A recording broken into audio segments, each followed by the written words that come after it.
আমার কাছে অনেক ভাই এটা বলে থাকেন, "হুজুর আমার গলায় কাঁটা বিঁধেছে। এখন কি করব?" দেখুন গলায় যদি কাঁটা বিঁধে যায় তাহলে আপনি অ্যা কিছু ভাত এবং লেবু খেতে পারেন। খেলে আপনার কাঁটাটা হয়তো নেমে যেতে পারে। এছাড়া আপনি একটা দোয়া পড়বেন। এই দোয়াটা পড়লে আপনার কিন্তু কি হবে?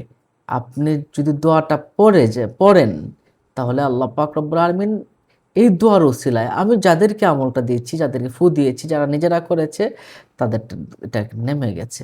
আপনি এভাবে গলায় হাত দিবেন। গলায় হাত রেখে আপনি অ্যা সূরা ওয়াকিয়ার ১৯ নম্বর আয়াতটা আপনি এভাবে পড়বেন। আগে অবশ্যই বিসমিল্লাহির রহমানির রহিম পড়ে নিবেন। তারপর আপনি বেশ কয়েকবার পড়বেন। ফালাউলা ইযা বালাগাতিল হুলকুম। এভাবে হাত দিবেন আর এভাবে হাতটা একটু নড়াতে থাকবেন গলার ভিতরে এভাবে। ফালাউলা ইযা বালাগাতিল হুলকুম, ফালাউলা ইযা বালাগাতিল হুলকুম, ফালাউলা ইযা বালাগাতিল হুলকুম, ফালাউলা ইযা বালাগাতিল হুলকুম, ফালাউলা ইযা বালাগাতিল হুলকুম, ফালাউলা ইযা বালাগাতিল হুলকুম। আমি ডেসক্রিপশন বক্সে লিখে দেব ইনশাআল্লাহ। তো আপনারা এভাবে কিন্তু আপনারা পড়বেন। আর এরপরে একটু পানি অথবা একটু ভাত খাবেন।